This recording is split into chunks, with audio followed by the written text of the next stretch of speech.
Hey guys, welcome back to UpClick. In this video, I'll be showing you, discussing with you how to use Randomizer on Whatnot.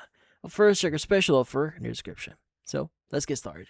So, if you want to start using the Randomizer here on Whatnot, well, the first thing that you want to do is you want to access their website. So, go to whatnot.com or you can go and search it on Google. But once you are in their website, you want to go and click on Become a Seller at the top right here and just basically follow the steps to become a seller. Now, obviously, you want to click on Start Selling and just follow the on-screen steps.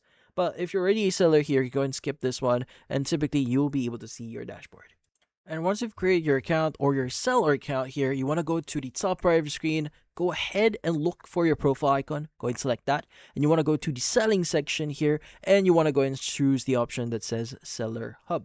Now, once you've done that, it should redirect you to this page here, which basically you should be able to start managing whatever your interactions or your seller account. So in this case, at the left side, you want to look for what we call shows. So it's going to have this three lines inside a circle. So it's going to be shows, and it will expand. And you want to go and choose the shows option under shows. So in here, you should be able to see all your shows.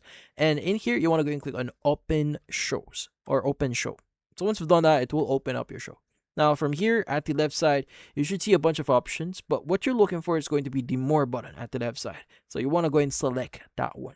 So again, you may need to scroll down to see this, but once you click on More, it should give you the option to choose Seller Tools here. And once you select Seller Tools, you should be able to see or start using the randomizer.